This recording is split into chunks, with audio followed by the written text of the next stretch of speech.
Okay, everybody, it's time to get back at it again with the Producers Guild and Directors Guild, both announcing their nominees tomorrow. I thought I'd go ahead and give some final predictions for those, and then also give a little bit of an update here, because one thing I talked about last time that I normally do around this time is to go into the films that have multiple nominations and stuff, and how that's panning out and stuff. And yeah, this year I kind of looked at it again. I was like, well, okay, there were a couple things here and there where I'm like, okay, so I have it in this, and this, but not this. You know, a couple films like that I was like, you know what? Yeah, let me do that real quick, or something. You know, a couple things like that. Also, I've got I am actually almost all caught up now on this year's Oscar Fest. The only three I'm missing right now, I think we talked about last time: Nightmare Alley, West Side Story, and Licorice Pizza are the only three I have to see. At least for the ones that we are pretty sure are going to get at least one or two things. I think the only other one I could watch that I haven't seen yet that could be their Tender Bar if Ben Affleck gets in, but I don't know. At this rate, he's looking a lot like Jared Leto did last year for The Little Things. I know, I keep forgetting the name of that one. But anyways, so that's not a guarantee that he's not going to get in. But I don't know. I'm just not. I don't know. I might come back and watch that one later. But yeah, for now I'm thinking, yeah, I'll just go ahead and stick with what I got. So there'll be a couple here and there I'll mention, and I'll say, okay, I did catch up with this one, and so on and so forth. Okay, so let me go ahead and start with the 10 films I have in for the PGA list tomorrow. I don't know what time they're announcing these. And actually, I did notice, because I thought Nightmare Alley was actually out of my viewing area, but it looks like they're bringing it back tomorrow night for some reason. I don't know if maybe they're playing it with a special introduction from Guillermo del Toro or something. I don't know. But that's playing. I might be able to catch that one tomorrow. It's looking pretty likely, actually. So I'll probably catch that one tomorrow, and then I'll come back and do a video tomorrow night, and we'll cover what happened at PGA and DGA. Unless it gets like super late, and then because it's almost a 2.5 hour movie, I think. So if it gets super late and I'm just not feeling it or whatever, or if there's really not much to talk about for DGA and PGA nominations, there's no screwball nominee in there that kind of throws things, or anybody that misses big time that kind of screws with things. If there's nothing like that, then yeah, we might as well go past that, and we'll cover it next time. Boy, and the next time might be final BAFTA predictions after that, because we're kind of getting down to it. We're beginning to see some of the guild nominees come out for like costume design, art direction, cinematography. What's the other one?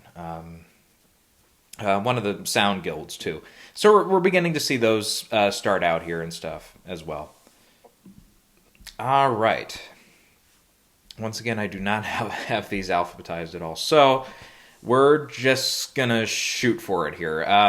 The 10 films I have getting in for PGA tomorrow, and again, I'm roughly going to put these in alphabetical order: Belfast, Coda, Don't Look Up, Dune.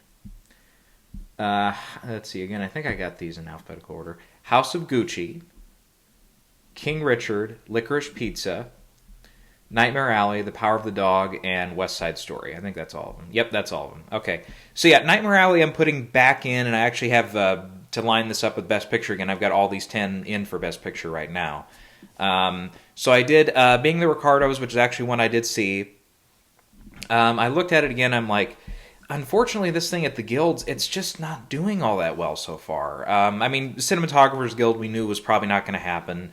But it missed for the Art Directors Guild and the Costume Designers Guild. I would think if the movie was going to have that much general support to get up to a Best Picture nominee, I think it would start to show up at places like that, you know. Which could be deceiving, you know. Like I, Tonya, I remember doing very well at the guilds.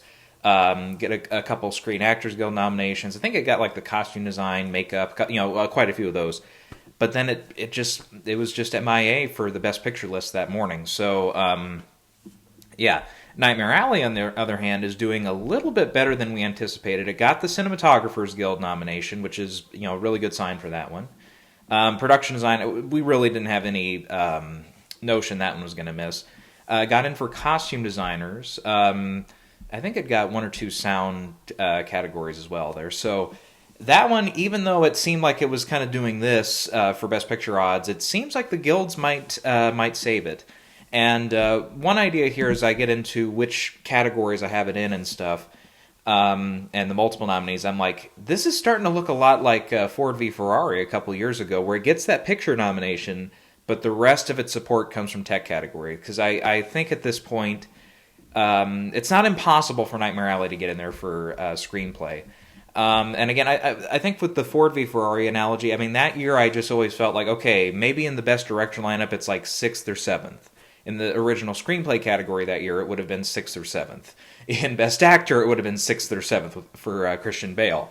And maybe cinematography. And going on down the list, it's like it always felt like it was close, but not quite there for quite a few of those nominations there. And again, some of them were more up at the top than down at the with the rest of the tech categories there. But yeah, I'm just looking at it right now. I'm like, yeah, I can see that one getting up to, with Best Picture, could get 3, 4, 5, somewhere in that range still. Because I think earlier in the week here when I looked at it, I think I had it in for 2. I think I only had it down for 2. I think I had makeup and production design were the last 2 I had it in for, and I don't know. I mean, production design seems like the absolute sure bet right now. I could see it falling out of makeup. I could see it, losing to Power of the Dog or a couple of these other ones for the nomination for cinematography. West Side Story didn't make the list. That one could easily get in over it. So, yeah. Anyhow, yeah. So I think that covers that one at least for why that one's back in. For anything else that's close, I would say Tick Tick Boom I would watch out for here. And another one that's doing pretty well at the Guild so far, obviously a lot of it is in the contemporary categories where it's a little bit easier to get in, Spider-Man. Spider-Man's been doing actually fairly well at some of these guilds, so I would actually not be blown away if that one does get into a field of 10 or ties and gets an 11th nomination. Let's see, otherwise, Tragedy of Macbeth, which is one I did see. I don't know. I think that one, actually, when I was watching it and afterwards I thought about it, I'm like, maybe that one rebounds at BAFTA and actually does surprisingly well at BAFTA and then maybe can build a, I don't know. It's pretty late in the voting there, so I don't know if it would necessarily do that. But if enough voters go for it at BAFTA that cross over to the Oscars, maybe it does suddenly show up in a category or two we weren't expecting. Could be. Anyways, so, boy, I guess I don't know where to start with the reviews and stuff. Before we get into that, let me just do my nominees here for the Directors Guild, just so we get the predictions out of the way early here. Okay, and again, I believe I have these in alphabetical order here, as I'm doing them live. This would be Kenneth Branagh for Belfast, Jane Campion for The Power of the Dog. Who would be next here? Yeah. Boy, and this was the other thing. I was kind of... those two, yeah, we know for sure. Denis Villeneuve, we know for sure. Spielberg seems like a pretty likely bet. Yeah, I would say those first 3 I named, because, yeah, even right now when I'm doing this, I'm kind of having second thoughts on who that fourth, or not fourth, but who the 5th nominee would be. Because Villeneuve, Branagh, Campion. I really don't see any of those 3 missing. They really do seem like all their films are, obviously again likely to get in at PGA. There's an argument all 3 of them are going to be vying for most nominations potentially at the different ceremonies here going forward. So yeah, it's going to be really close there for those other 2 slots. And Spielberg, I'm going to look because I have the Directors Guild lineup here from the previous years. He has actually the most nominations from the Directors Guild ever with 11, and the most wins as well with 3. The last time he got in was for Lincoln, so it's kind of feeling like, yeah, this is kind of time for him to get in again. And I believe, if I'm looking at this right, it would be the same thing as that he's trying to repeat at the Oscars here this year. Which would be the first director to get those 6 decades in a row type thing there, because he got a couple nominations in the 70s for Jaws and Close Encounters, and then he got in for Raiders, E.T., and Color Purple. He actually won for Color Purple here at DGA, and he actually was also nominated for Empire of the Sun. And then in the 90s, of course, we had the 2 that he won for Saving Private Ryan and Schindler's List, both of which repeated at the Oscars. And he also got in for Amistad, which I remember he got the Globe nomination, too, for that one. So, yeah, so he was kind of a popular pick for that one for a little while. And then, of course, who was it? The guy who directed Full Monty, I think, got in over him at the Oscars. And then just the one nomination for Munich in the aughts, and then in the last decade here, Lincoln was the only one. So, so I think Spielberg, he's fourth, I think, in this list, and I'm thinking he's good to go. It's just, I don't know, it's just part of me says, because West Side Story, it's been doing well at the Guilds. It's not like, the Cinematographers Guild was really the only one that he didn't, that film didn't show up at. And I haven't looked up the records or anything, but I just wonder if maybe that's more of a thing of just Janus maybe not doing well at those. I don't know. I'll have to look that up later, but that could be a part of it. Some of those cinematographers also don't like directors, shooting their movies. Like Alfonso Cuarón, was notoriously left out the year of Roma. And I think there was one other example I was thinking that didn't come to mind right away. But still, that could be a thing where it's just the Guild just didn't like it. I think, because again, I had Paul Thomas Anderson down as getting that 5th slot for Licorice Pizza. But you know what? I think the Guild is going to go for a film like Nightmare Alley. I think Guillermo del Toro gets that 5th slot. So, so I was looking at this, 5 minutes before I began shooting here, and I was like, okay, I'm going in with Spielberg, I'm going in with Paul Thomas Anderson, which is, I had those 5 with Villeneuve, Brana, and Campion as of a couple weeks ago, but then after the BAFTA shortlist, and we saw the Drive My Car director, Hamaguchi, get in, as well as the Hand of God director, Sorrentino, get in, I was like, ooh, I'm going back to that that level of thinking there. So, and again, I'm really going to be laser focused on who gets in at BAFTA. If it's both of them, okay, then we got some trouble. Then it's like, okay, do they split votes at the Oscars? Do neither of them get in? And it is PTA or Del Toro or... the one I'm actually looking at, again, after maybe having seen the movie, maybe Joel Coen comes back into the conversation. He's been totally left out so far. But, man, if you look at that movie, I mean, directorially, that had to be a challenge to shoot. I mean, there's so many... because obviously, doing a Shakespeare adaptation, when you're doing the original script and everything, the original... I don't know, I was going to say tongues, but that doesn't sound right.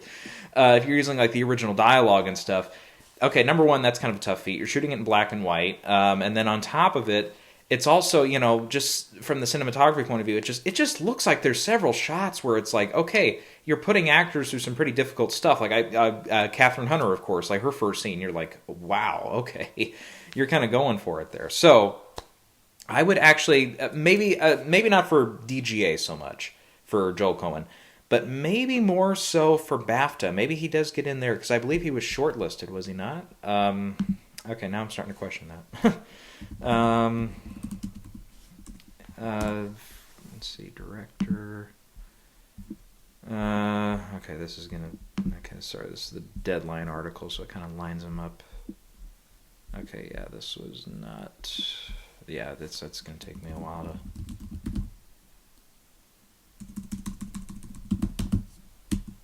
I don't think it's working. Hold on. Okay, let's try a different one here. Variety? I think this is the one I used last time. Okay, maybe he wasn't on the short list. That's weird. I looked at it again, I thought he was on there, but maybe not. Where even is the directing category? Here it is. Oh, here. No wonder I couldn't find it. They put on the actual list, they just put the film name. Okay, yeah, he's on there for Tragedy of Macbeth. Yeah. Okay, I was panicking for a second there. I was like, well, there went my whole theory. If he didn't make the long list, and I just totally forgot about it. But no, he's on there.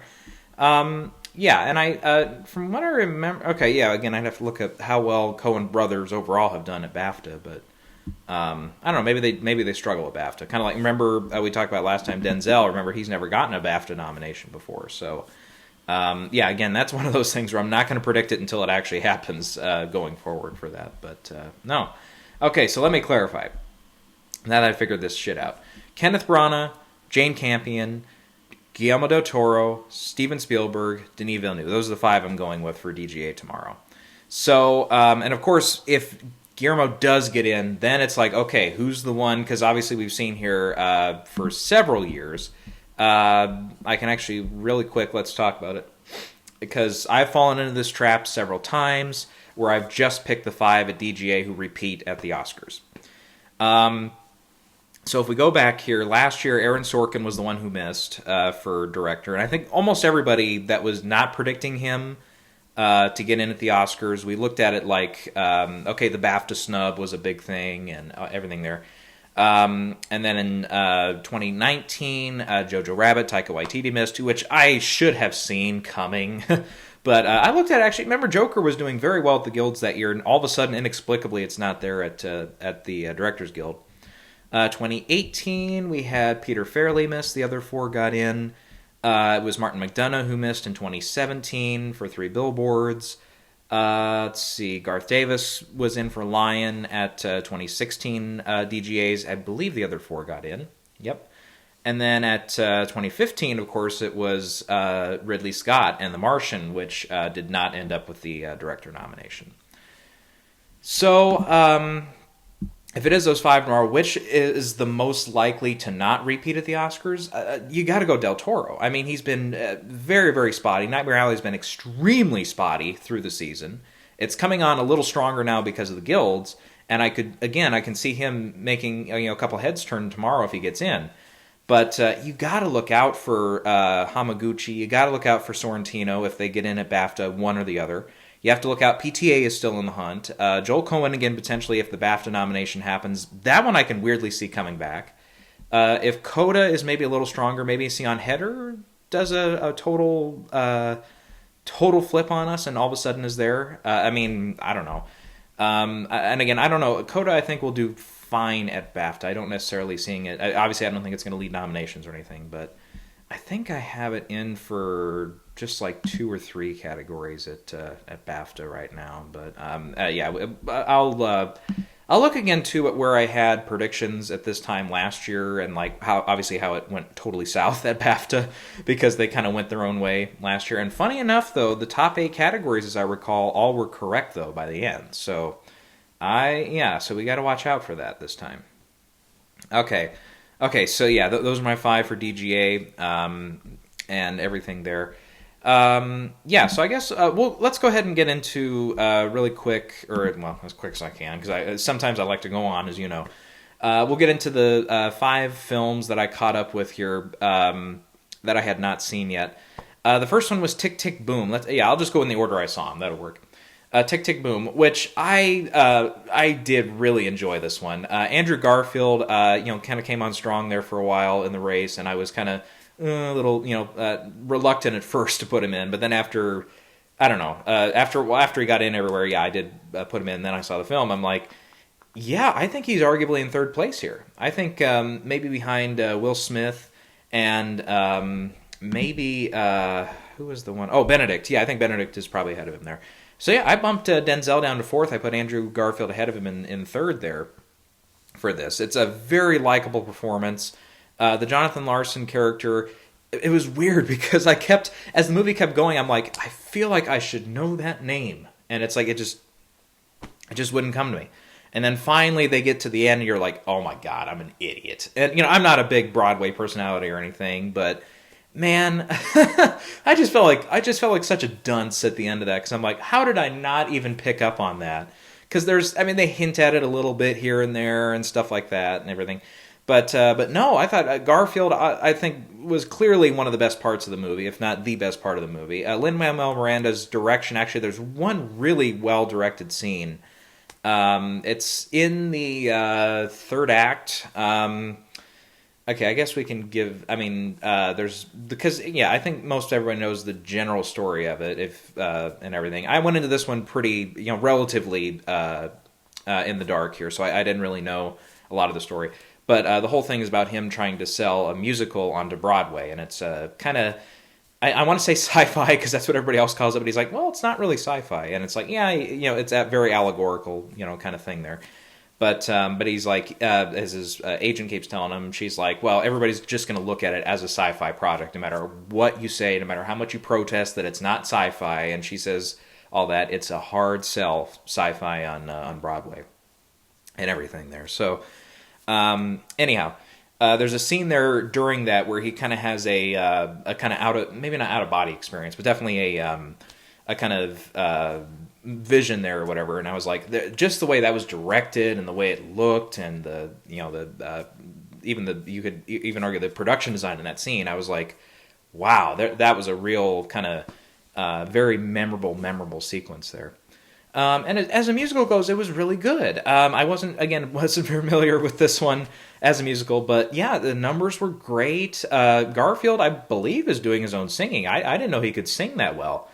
And he's having a hell of a year, isn't he? He's got, I think we can say now, because it's made almost $750 million here in the U.S., he's got 3 genuinely well-put-together performances this year.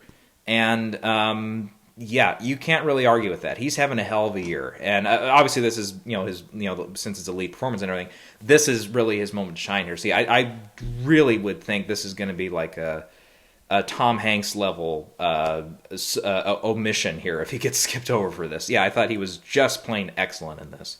Let's say otherwise, the rest of the cast was good. All of his friend characters, his girlfriend character, all of them really worked. Actors were great. There's a good pow moment with one of them toward the end. Very spoilery, so I won't give it away here, but that worked. It does a really good time of putting you in time and place in kind of the late 80s, early 90s there. It just does its job really, really well, and a pretty entertaining movie. I think the only other thing I can be a little critical of is, okay, there's a couple moments here and there where it does get a little predictable. There's little moments here and there where you're like, okay, well, we've seen this before in a movie, so we can kind of tell, what the destination's going to be and stuff and how it's going to go. But generally speaking, I really didn't have that much to complain about. Again, this is altogether a really well put together film. So I think overall, because I think otherwise there were maybe a couple musical numbers here and there that didn't do it for me. It did actually, one other thing, it did kind of have a few slow spots here and there. Like, especially, like I said, after that, the big presentation scene, it almost feels like that's the conclusion of the film, and then there's like a fourth act afterwards. Like some of their films have done that before, of course, like Dark Knight, arguably Civil War, Captain America Civil War, I should say. This one, it kind of feels like it has a fourth act, and I was like, it kind of felt like it was kind of spinning its wheels a little bit. Now, obviously, there's some important parts to the story that happen in that kind of fourth act, but I don't know, just generally speaking, I just felt like we'd kind of worked our way up to the conclusion by that point, and then it did kind of feel like, it was a little, had some slower spots when I got past that, but again, otherwise, I really don't have anything else to complain about here. So, that one is a strong 8 out of 10 for me. I would recommend that one if you're a musical fan, Andrew Garfield fan, and a Jonathan Larson fan especially. Oh yeah, you'll dig that. Okay, next up, King Richard, and this one I also really, really enjoyed, and I altogether thought this was also a really well put together movie. So this one, I mean, not to say you start and end with Will Smith, but Will Smith is definitely the first thing that will grab your attention in this movie. And I'll tell you what, if he wins on this role, it's a worthy role to win on. Because as Richard, he's definitely in the first half of the film, you kind of say, oh, well, what a great dad, very supportive of his daughters, and extremely committed to this idea he has, where he's like, okay, all 5 of my daughters are going to be successful. These 2, tennis stars. Of course, he's Venus and Serena. And the other one is going to be a doctor, one's going to be an accountant, a lawyer. I think he names like very, lofty jobs like that, if you will. And I can't remember, I didn't look up afterwards to see how that all panned out, but I don't know, we can all assume it went well. Anyhow, but, and if not, hey, you got two sisters that are getting, I'm sure, well, I don't know the figures on current tennis stars and stuff for like their income or whatever, or endorsement deal and everything, but I'm sure they can get a couple handouts now and again if it's not going well for them or whatever. But yeah, and definitely, yeah, there's a couple really great scenes with him where he gets a little, if something goes wrong a little bit, he gets a little agitated and stuff, where it's like, okay, that's, a good range for Will Smith. And he's, of course, as we know through his career, going back to Fresh Prince, we know he's capable of that. I always want to go back to the, how come he don't want me, man, scene in Fresh Prince, which I don't think I've seen more than one or two episodes, full episodes of that show. I've seen plenty of clips of it and stuff, and I'm definitely, it's one of those things where it's like, okay, when I have time, that's definitely one I can go back and just watch the whole series and be like, hey, this was, I was alive when it was still on, I believe. I was born when it was still on, but it was just a hair too soon for me. I think I made a comparison on camera one of these times, like with the Chicago Bulls with Michael Jordan, where it's like, I was around when it was happening, but I was like an infant. Like, I there's no way I could have been super into it. But yeah, it just felt like it was like I was born just a little too late to kind of grow up with that one and stuff. Anyhow, but still, yeah, that's from there, and obviously everything he's done afterwards is like, yeah, we know what he's capable of and stuff. And there's even a couple good, kind of comedic moments with him, which is, really good. And I didn't really expect this one to be a dour drama the whole time, by any means. But yeah, really good. The sports aspect of it, I thought, was also done really well. Tennis is probably one of the sports besides hockey, lacrosse. What's the rugby? I couldn't even. Yeah, see, that's how well I know that one. It's among those lists of sports where I'm like, okay, that's good. Yeah, okay. I don't know anything about it. I don't know the history of it or anything. But aside from a couple things here and there, because my grandmother, who passed away a few years ago, she was big into tennis through her life, at least later on and stuff. She followed that really well. My brother actually played some tennis in high school, so he kind of figured out the game a little bit and stuff. That's about my experience with it, But yeah, every once in a while, of course, if I watch tennis, it's just to make fun of the people going,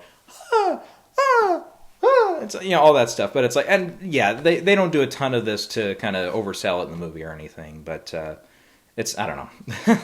That's my experience with it. But anyhow, so yeah, through it, I didn't really know the whole story of it and everything. Obviously, I knew who Serena and Venus were. But yeah, it was a good, definitely a good story to tell there and everything. And yeah, they did have with the background and stuff and how that went down and everything, and where they came from versus where they are now and everything. That's again, nothing you haven't seen before, but it was done pretty well here, and I enjoyed that aspect of it. Ajon Ellis, I thought, was actually again a real good find for this movie. And I do hope she gets a couple good roles after this, because yeah, early on there's actually one thing I was kind of a little like, oh, I wish and it's a long movie. It's almost it's like 2:17 without credits. One thing though I was kind of missing was there's one scene where she's actually coaching. I think it's Serena at that point.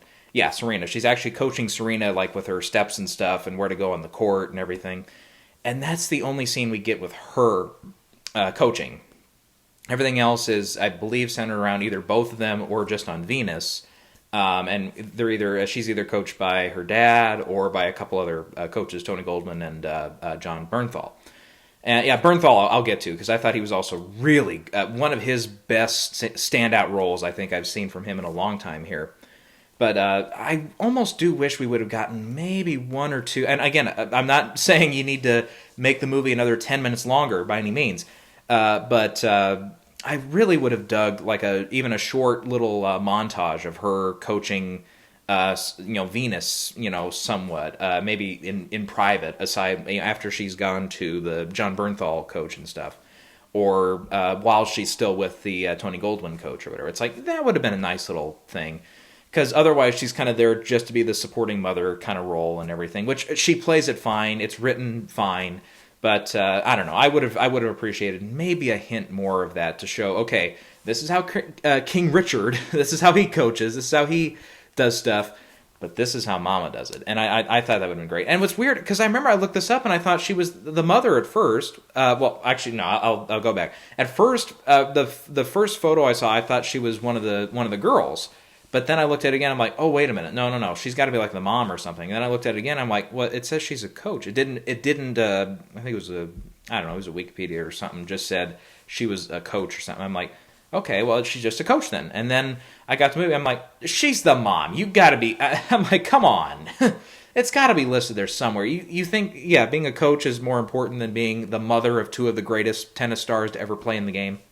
Okay, whatever, Wikipedia. Of course, that goes to show their credibility. Anyhow, but back to this. So, and yeah, the John Bernthal character I thought was absolutely a standout, very memorable, very likable character.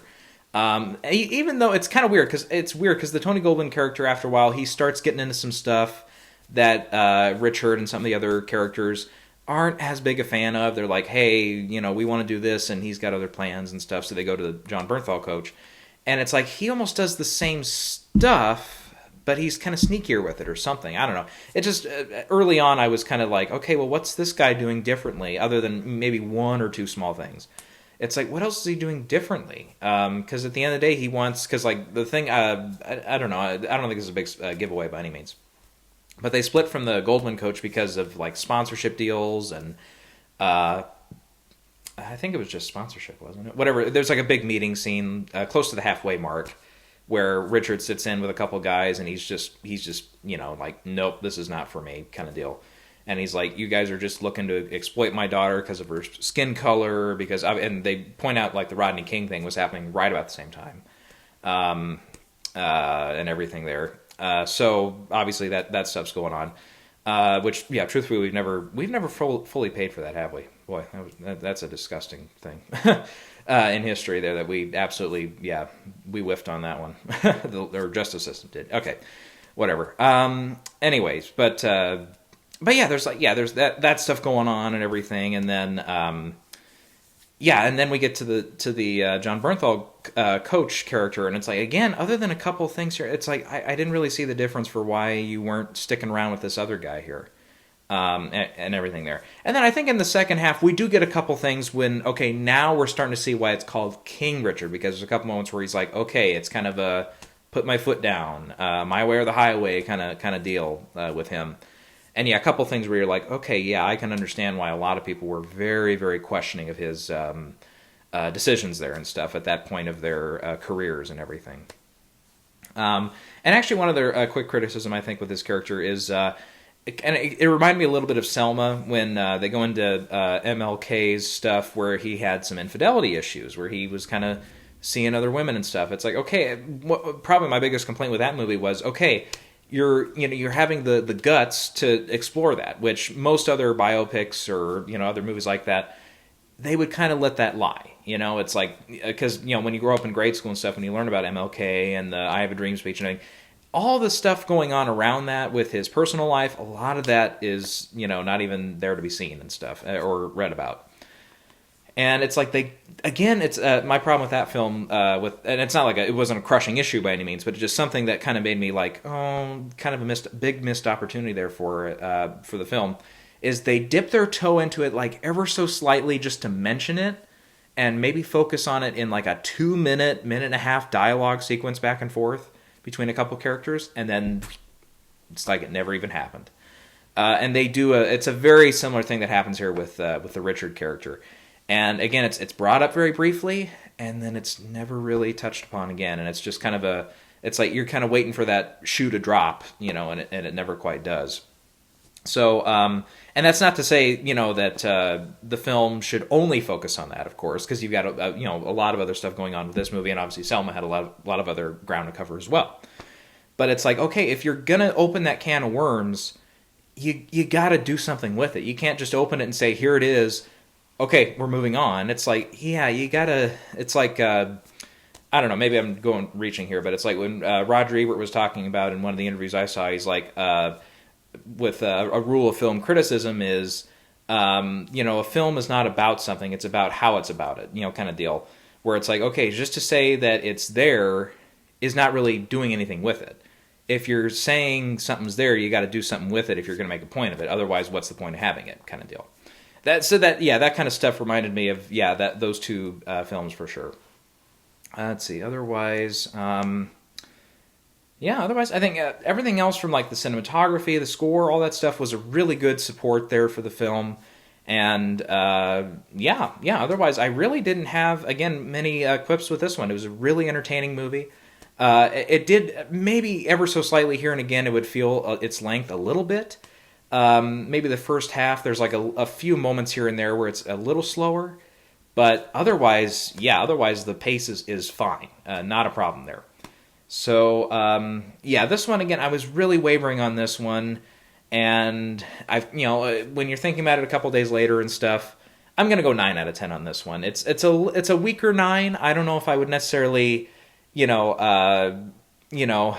that it's like absolutely one of the best of the year or anything, but it's definitely up there. Definitely a great film, and one again I can recommend to a lot of folks and stuff. Especially if you're into sports history, Will Smith, name all the stuff. It's like it's really good, and for all the crowds there and everything, they're all going to get something out of it, I think. So I did enjoy that one, and that's one I will definitely be watching again.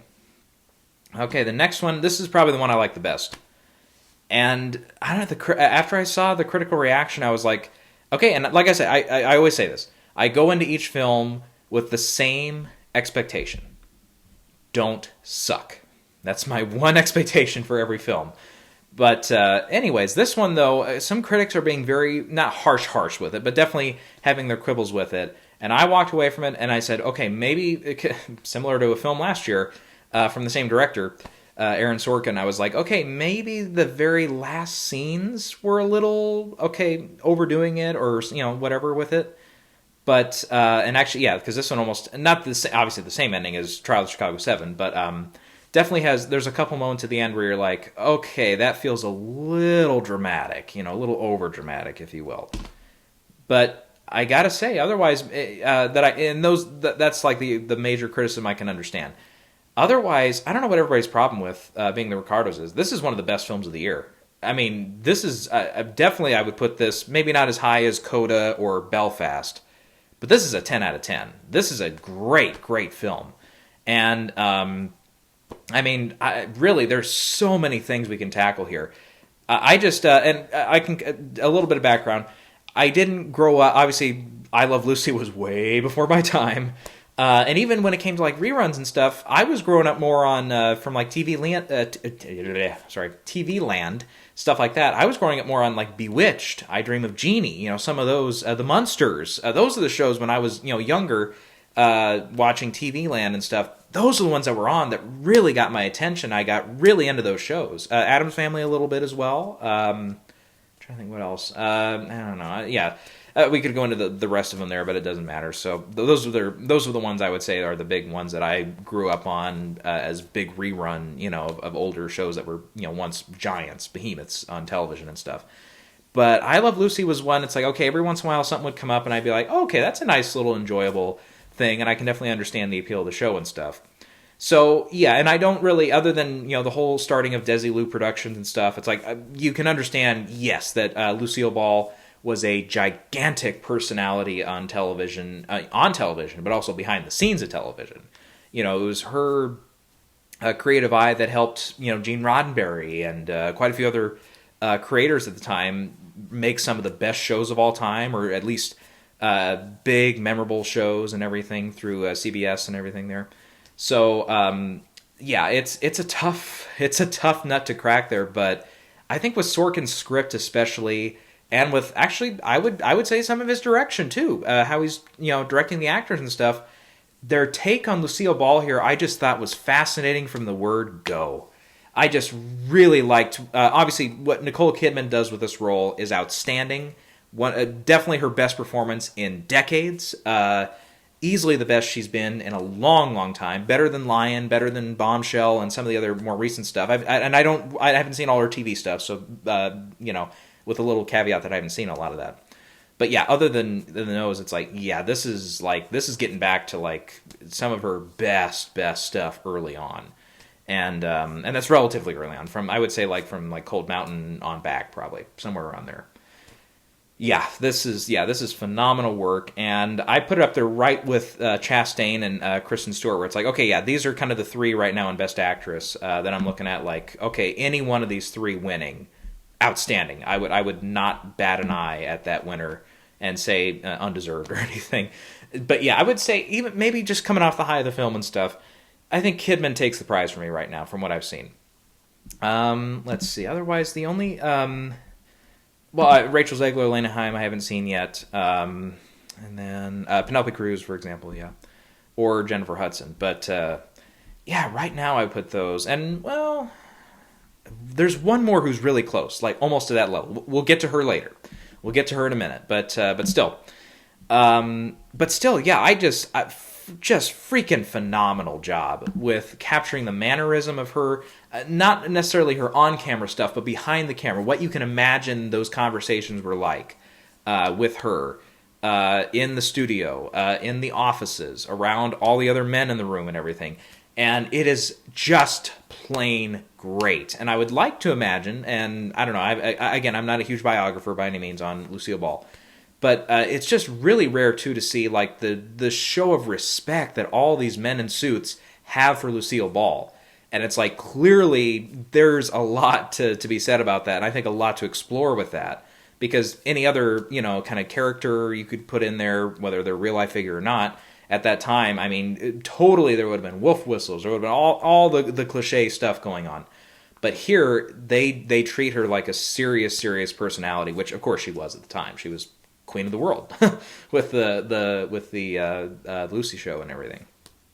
Let's see. Let's get to Javier Bardem. Also, really, really good as Desi Arnaz. I think there's a couple moments here and there where he's actually performing, where I'm like, okay, I can, because I've seen a little bit here and there of him and everything. I'm like, man, he almost does look spot on like him in a couple of these sequences and stuff. So yeah, that's great. And I think his performance on top of it, really good. There's one moment, I won't give it away, but there's a scene that ends with "Don't fuck with the Cuban." That whole scene, other than one very obvious Sorkin thing that happens in every other goddamn Sorkin project ever, which you can probably guess what it is if you haven't seen it. Other than that, I was like, that whole sequence I thought was fantastic. And just even Bardem in that scene, I was like, that's great. Yeah, so I really don't have very much to complain about with either of those two performances. They're great together. They're great separately. They do, in many ways, become a persona of these characters, of these people, that feels breathed in, lived in, absolutely like this could have happened. And again, maybe some of the people who didn't like this one, maybe they know more than I do about the behind-the-scenes stuff with these two and with Desi Liu and with CBS and with the writers and everything.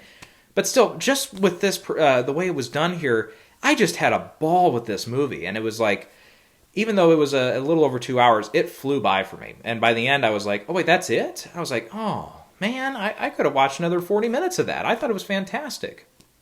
J.K. Simmons, I also thought, this is one of his best roles in a long time for me. Obviously, it's not as good as Whiplash. He doesn't get the screen time that he did in Whiplash and stuff. But yeah, even him with the comedic moments, they really shined. There's a couple more dramatic moments with him that were really nice. And just the way he was just a very down-to-earth character at times. Really, really nice. Let's see, who's the other actress I wanted to point out here? Let's see if I can find her name here. But she played the fourth, the other couple with I Love Lucy. Is it Nina Arianda? I think that's her. Yeah, she also had a few really good standout moments as well. Yeah, so I think I guess I do have a couple quibbles with it. Like I said, the ending, like the last 5 minutes or so, gets a little over dramatic with its presentation.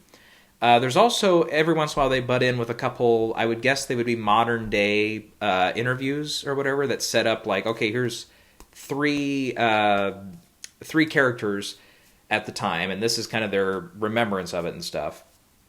And I really didn't feel like that really went anywhere. There's an opening text that also kind of doesn't quite end up being very much what the story was, not necessarily about, but there's an opening text that says something along the lines of, their whole world was at risk, their lives were at risk. I think it was almost that, maybe not exactly that line, but that's not verbatim. But it's like their lives are at risk, where I was like, I never really felt that at any point in the film. That was maybe a little overstated at the beginning and stuff.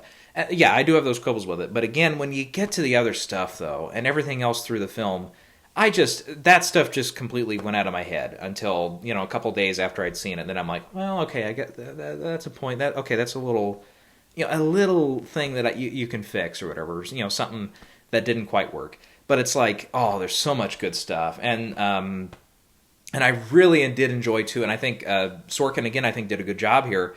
There's a couple moments where Lucille Ball goes into a kind of thought mode where it's like she's kind of picturing what it's going to look like as a finished product and stuff. And it cuts to black and white, and it's the, kind of flat TV cinematography again, kind of like what we would see there. And I think recreating that and making it look like a 50s version of it and stuff, I thought Sorkin actually did a really good job with that, and that's a nice little touch that a lot of directors would get that, and that's obvious. But I thought really that was a really good approach to do it that way, and it looked really good. Let's see. Otherwise, I think we covered a lot of stuff. Obviously, it's a Sorkin script, so there's going to be great dialogue. There's going to be snappy dialogue. There's going to be memorable characters. There's a lot of great stuff here. There's the one line, I can't give it away because it's so good, but there's one particularly, I won't say hostile meeting between Lucille Ball and one executive at one point, and it's kind of in a flashback kind of sequence, so it's not somebody we see over and over again. But there's one, or like her final line, her "see ya" as she heads out the door line, I thought was absolutely great. So, that one, for example, there's some other good quotes here and there through the script. But, "Don't fuck with the Cuban" was a great one. I did enjoy that one. So that one, I think this is probably, alongside Belfast and Coda, probably the one I'm going to go to and rewatch the most of the films this year, probably. Let's see. Otherwise, I can't really think of much else to complain about here with this one. It's, again, a couple quibble moments here and there that, again, just completely flew out of my head after the movie was over. So, this is absolutely one you should see. All right, now to the last two. Tragedy of Macbeth, which I talked about a little bit with this one here. And I think this is more of a me thing than anything else. I recommend the movie. I think it's an 8 out of 10 movie. It's definitely one you should go out and see if you can stomach it. And that's kind of my thing is, I'm not a huge Shakespeare enthusiast by any means. Macbeth is probably the one I'm the most familiar with of all his famous plays and stuff. Like Romeo and Juliet, I saw a stage production of when I was in college. When my roommate, actually, my freshman year was in it, and he was also in Macbeth. He actually played Macduff, and he played a hell of a Macduff. I thought he was great as in that. And his scene, he was one of the family members, kind of, side character and stuff in the Romeo and Juliet thing. And without going too much into that, I thought his scenes and the actors he was working with in those scenes when it's the I can't remember if it was Romeo's family or Juliet's family, whatever that was. But man, those scenes, when I was watching that play, they had energy to them. The actors had energy bouncing off each other that unfortunately in the version I saw was kind of lacking with the Romeo and Juliet stuff. And I don't know. I also it was a different take on it. It was actually two females playing the roles, it's a good way to mix it up there and stuff. But I just thought, especially when they got to like the romantic stuff, it went on very long, and it has nothing to do with it being two females. I even told my friends and classmates afterwards, I'm like, I don't care if it's two males, two females, or a male and a female. If you're, because they were like, I'm not even kidding. Like they would kiss, their kissing scenes would go on for like almost a full minute, and there were like 4 of them. Like it was just like, oh, okay, we get it. They're in love. Okay. it's not, if it's cinematic or whatever, it's like, I don't know, for some reason it doesn't bother me as much, but just in person and in the play format here, it was like, I don't know, it just kind of you felt like, okay, you're kind of getting, you could feel the audience even getting a little antsy a couple times. Again, and I don't care, it's just if you're having people, do stuff like that for that long, and even if they go the next level and stuff in the play format, I'm like, oh, it just gets you almost feel a little dirty. So, yeah, so that's what I remember from that. In high school, though, we did read Macbeth. And, yeah, this one, and, Julius Caesar we watched. It was the 50s version with Mark Antony, played by Marlon Brando, which I really liked that. I got into that one. And that's definitely, if that one's on TV every once in a while, like on Turner Classic Movies or something, I'm like, okay, I can sit down and watch most of this one again. Really good cast in that one. And, yeah, of course, when you got Marlon Brando kind of at almost the top of his game, early in his career and stuff, when he had that first peak, before you got to the 70s with him. Yeah, you couldn't really find too many better actors to play that part.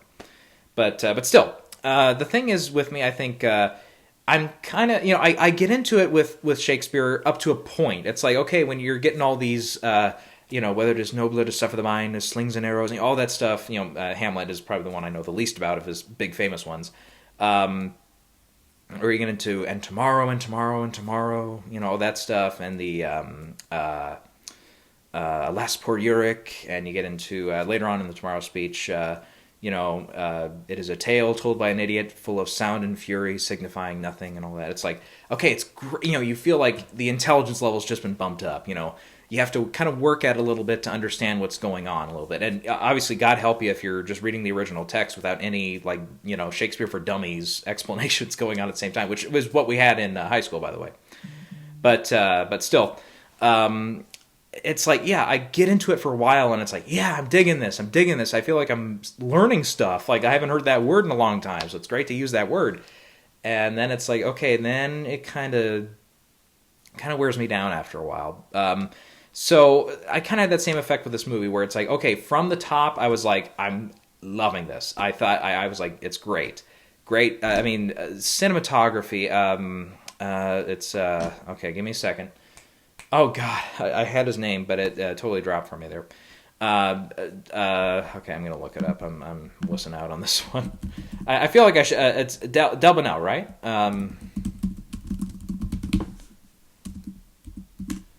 See if I can find it here.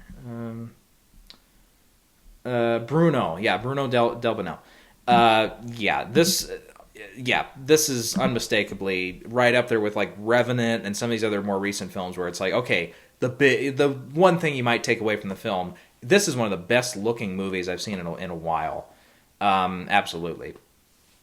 So that one I got to give total props to him for that, for how he crafted the cinematography and everything there. Beautifully shot in black and white. Worked really well, the production design, with how minimal it was at times, and then how exaggerated it was at other times, or at least felt that way a little bit. Like all the stairs when you get to like the king's quarters toward the beginning, and all that stuff. It's like, yeah, that stuff I thought was really good. King Duncan, by the way. Let's see. Otherwise, of course, when you get into performances, Denzel rules. He rules in everything, so of course he rules as Macbeth. Frances McDormand, great as always. Absolutely personifies Lady Macbeth just perfectly. Especially when you get into some of her later scenes where she kind of starts to lose it a little bit, and Macbeth starts to lose it a little bit. Both of them are up to the challenge. They handle the dialogue extremely well. It's easier to do it on film, but like the stage whisper kind of moments where it's like they're kind of having the inner monologues and stuff, or trying to talk their way into something or out of something and everything, as their mind is, the gears are turning up here and everything. Yeah, it's easier to capture that on film and totally get, the kind of goose pimples of the audience as they're paying attention really closely to what they're saying and stuff. But yeah, they really good job with that as well. Catherine Hunter, who I immediately, as soon as I heard her voice, I'm like, that's a Harry Potter actress. I recognized her, and I couldn't place it for a while. Then I was like, oh yeah, the Order of the Phoenix, the very beginning. She's the the neighbor lady who's been there the whole time but has never shown up. And it's like, oh, all of a sudden she's like, somebody's been watching over Harry this whole time. Nice, okay.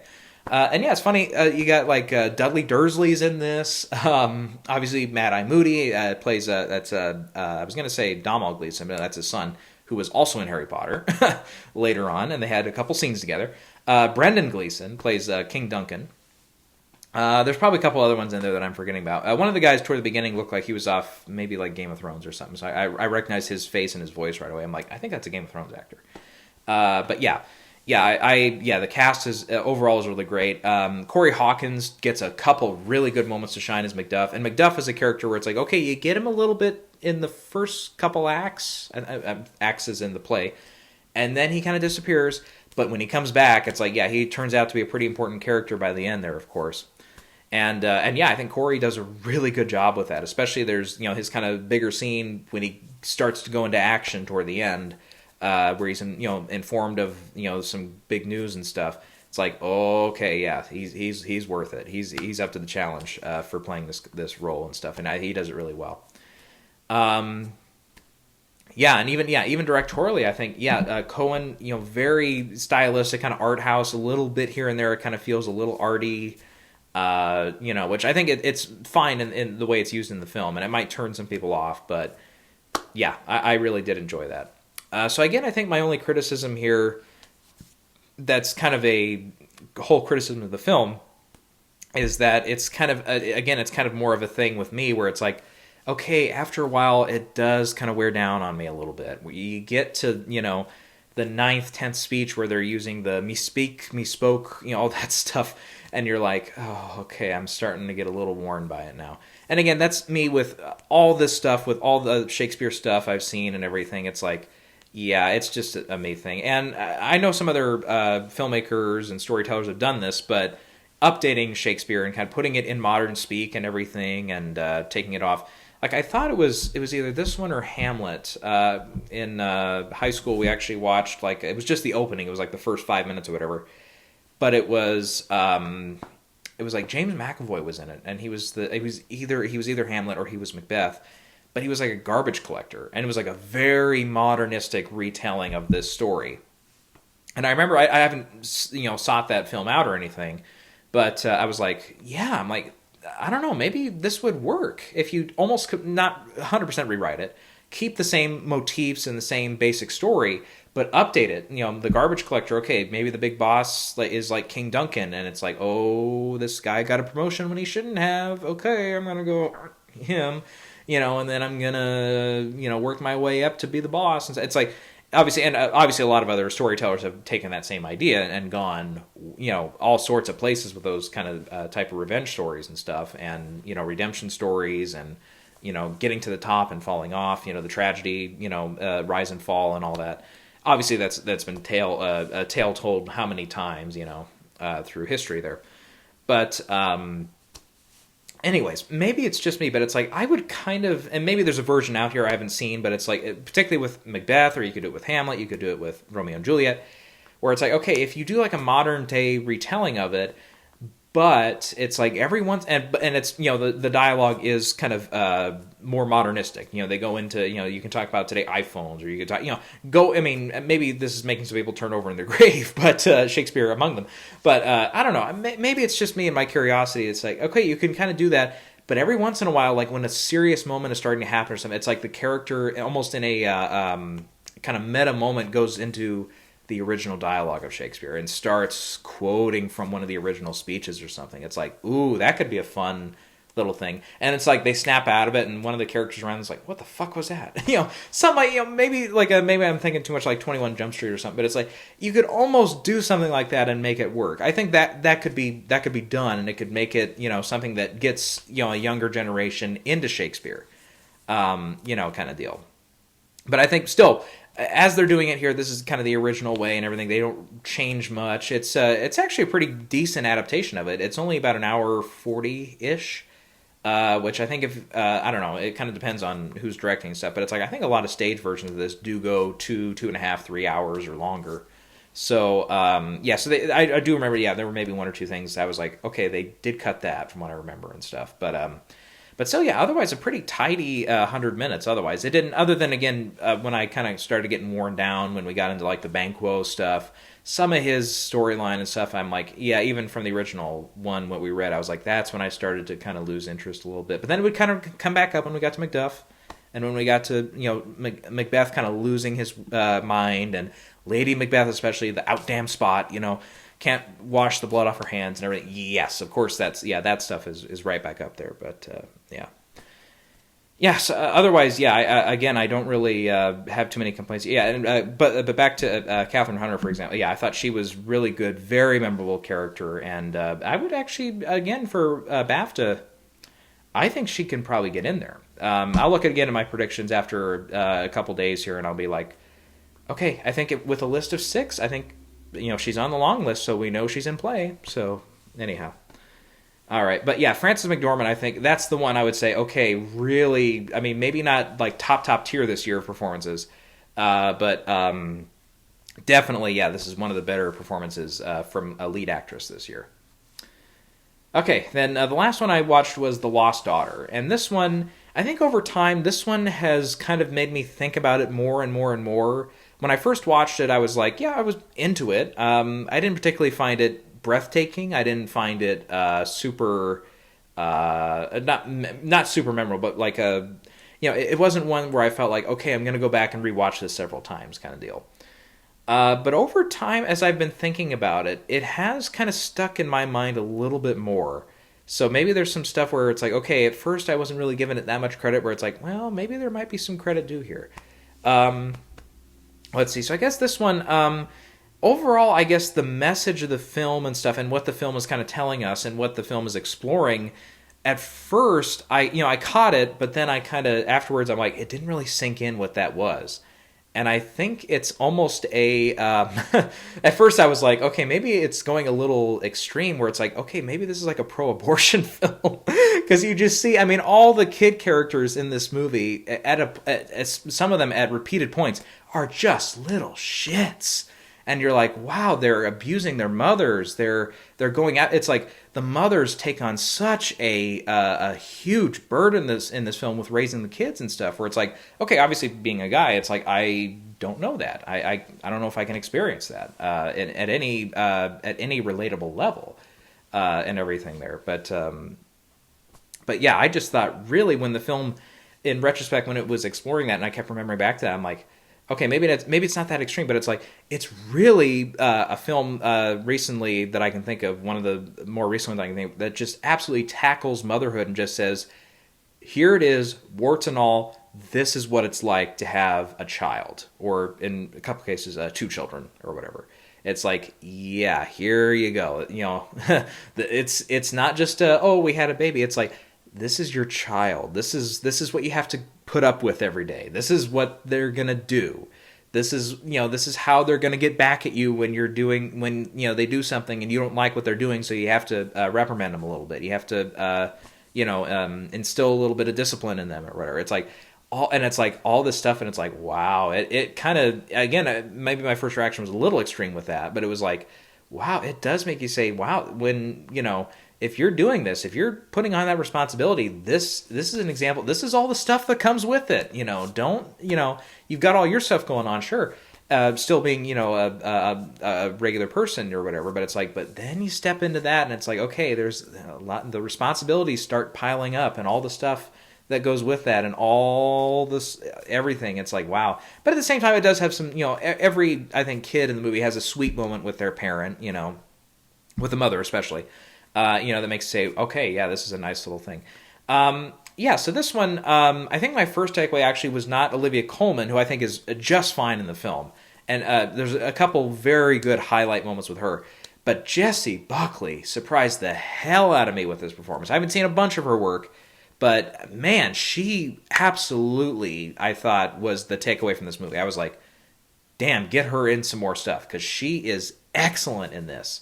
Absolutely excellent. I do have her in at BAFTA for supporting actress, but wowza. I think if this one, just on the off chance, if it does kind of start peaking a little later here, as, this is kind of like, not just because Olivia Colman's in it too, The Father, where it's like, okay, is it a film like that last year where it's like, okay, enough people saw it late enough where it made an impact, where it started getting into some more categories and stuff. I'm like, maybe Lost Daughter gets... Okay, it looks like adapted screenplay is pretty good. Olivia Colman looks really good. What if we get like a Jessie Buckley? Or if maybe Gyllenhaal comes back into that director race all of a sudden, because she got the Globe nomination and then she's kind of been missing ever since.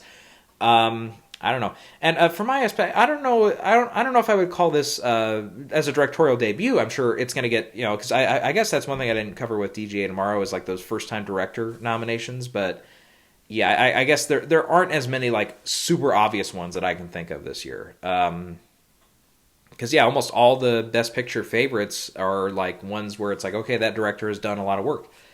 So that Gyllenhaal, at least I would think on the surface, is maybe your front runner tomorrow for that to win, not just get nominated but win the whole thing and stuff. But yeah, otherwise, did Sion Heder do some stuff before Coda? I can't even remember that. If again, this I didn't do a ton of research because it's like last year. It's like okay, we could name off like 2 or 3 right away. This year it was a little tougher. Anyhow, but yeah, otherwise, yeah, like I said, Olivia Colman, I think, yeah, there's one particular good moment kind of in the third act that is really good. And you're always kind of wondering what her character is kind of going to do next and stuff. And I thought that was she's a really good character to follow and definitely a good center point for the film and everything. And yeah, her performance is very, maybe we're taking it for granted kind of thing, because it's like, maybe it's a little harder to do, because what she looks like she's doing looks very easy, like any other actress could duplicate it. But it's like, well, sometimes those kind of roles you look at it and you're like, not every actress can do it in that way. Like there's one, especially, it's almost one of her last lines. It's a scene with her and Dakota Johnson. But there's one line that she gives, and the way she says it and the way her face, before and after, I was like, whoa. I was like, that's great. And it's a very small little moment. I guess the line is something like I'm an unnatural mother or something like that. And I was like whoa, just that one little beat really stuck out to me afterwards. I'm like, that's really good. Yeah, Dakota Johnson, I think I don't know if I would call this like her best performance. I would still say even the Suspiria remake, I thought she was actually really, really great in. So I don't know if I would put it up to that level, but definitely, yeah, this is one of her more interesting performances as of late. Peanut Butter Falcon, I liked her a lot in as well. So, yeah, I would kind of put it more at that level. I didn't know Ed Harris was in this. Ed Harris actually has a couple good moments there as a kind of friend kind of type character there. But yeah, again, the Jessie Buckley stuff, and it does, the movie has a little bit of back and forth in time and stuff, because Jessie Buckley is the young Olivia Colman character. But again, generally, I was able to follow that really well. There was just one moment kind of relatively early where I'm like, oh, like something kind of more traumatic happens to the Jessie Buckley character early on. And I couldn't, and I didn't look up the plot afterwards, like a description of it to see like, okay, is that, okay, what? Okay, did that really happen to that character, or did they resolve that, or what happened? But it's like, there's a very, moment, like, and I'm like, at first I was like, okay, is that like the last thing that happens in that order of events there, and everything we see in the flashbacks is before that? It's like, yeah, there's a moment there that kind of kept me on edge through the rest of the film, and it's like they never quite, at least from when I was watching it, it's like it never quite clicked with me like, okay, that was resolved. Because I kept thinking they were going to come back to that. And it was going to be a thing where it's like, oh, this happened with this daughter or something, that's why they call it the Lost Daughter. So I thought there was going to be a big scene with that, but they never really got around to it. And it's like, okay, I don't know if they meant to leave that open-ended, or if it just didn't dawn on me, or what happened there. But it's like there was a very, very, big event there early where I was like, whoa, it did kind of keep me on the edge of my seat for the rest of the movie to see if they were going to come back to it, but they never really did. Anyhow, so I think overall with this one, though, I think I'm aiming at a 7 out of 10, where it's like, okay, it makes you think, and there's definitely moments here and there where it's like, okay, it's definitely a higher level idea movie for sure. That being said, yeah, there are some kind of fits and spots here and there where it's like, okay, it kind of does lose a little momentum here and there. At a movie that's, I think, just under 2 hours without credits and stuff, it did feel its length a little bit. Yeah. Otherwise, I think it's one I probably would end up watching this again at some point. But at least at this point, I'm like, yeah, I liked it.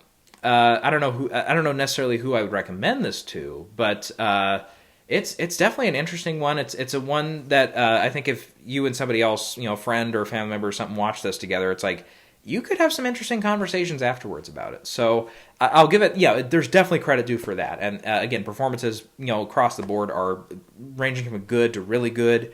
And again, maybe some of those moments and acting moments here and there and actors and performances, maybe again, in retrospect, are going to come off better than what they look at first. So definitely that would be the case for Olivia Colman there.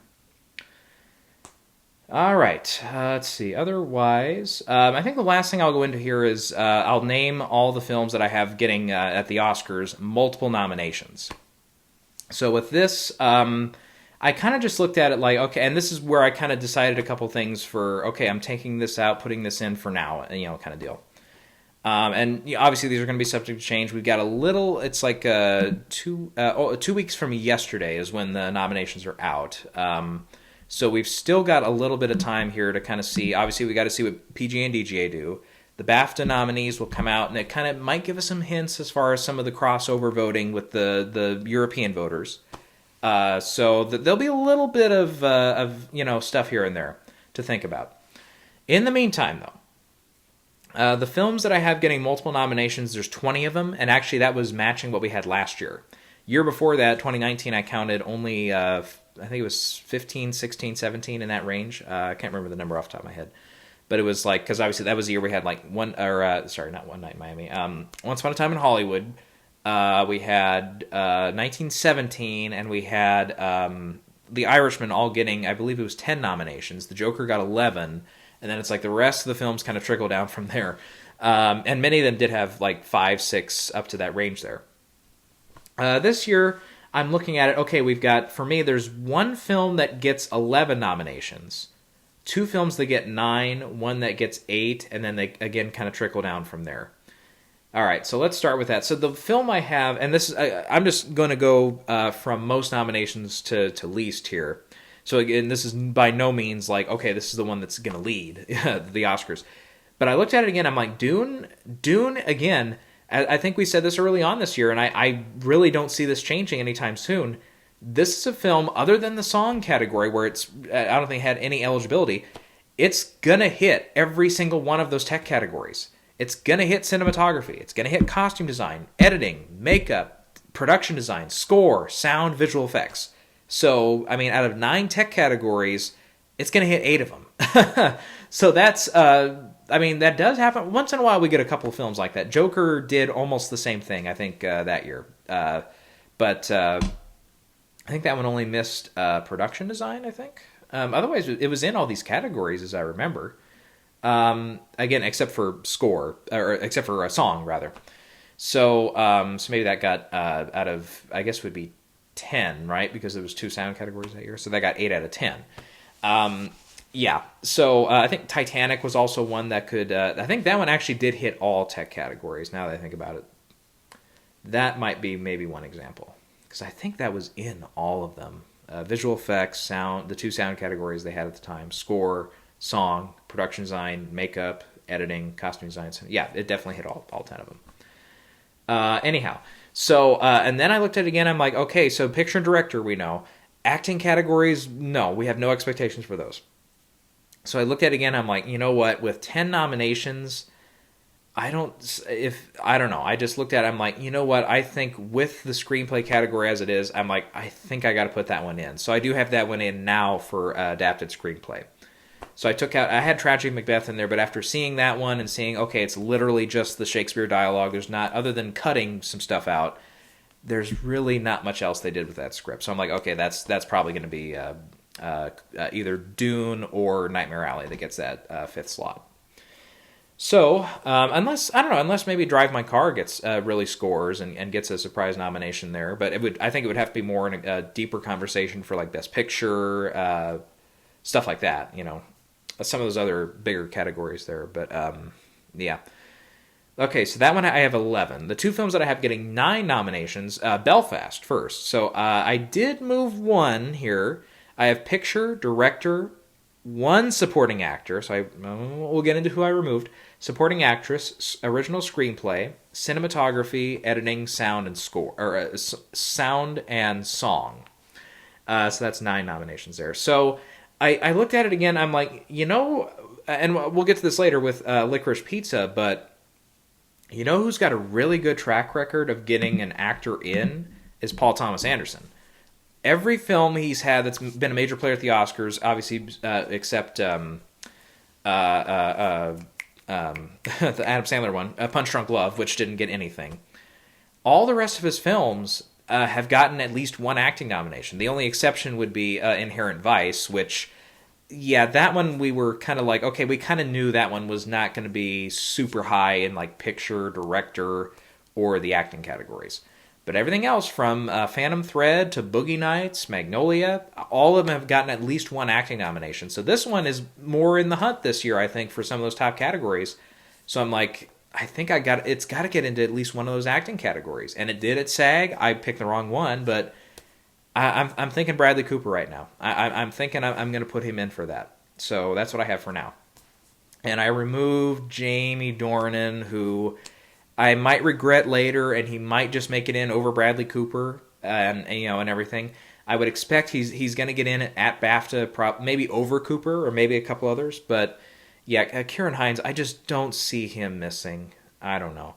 Now he does. Dornan does have a little bit more screen time than Kieran Hines does, so I might if I look at it again, I might look at it and maybe switch it so that Dornan gets in and Hines misses, which I wouldn't agree with personally. Both of them are really good in the movie, but Hines' character, I think, yeah, that's the one I remembered the most, and I kind of clung on to the most of those supporting characters. So, anyhow.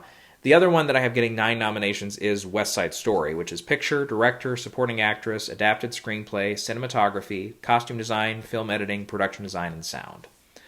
And I think that one, I really don't see way too many other categories I can get into. Yeah, and by the way, Dune, I think 11 is probably tops for that one as well. I really don't see it. The only other categories you can get into is obviously is the acting categories, but I'm not very hopeful on that. For Belfast, I think again that one can top off at 10, maybe 11 if it gets in for production design. Otherwise, I don't really see it going above that. Because I don't see like costume design. That would be kind of a stretch. That would be about the only other one, but I don't think so.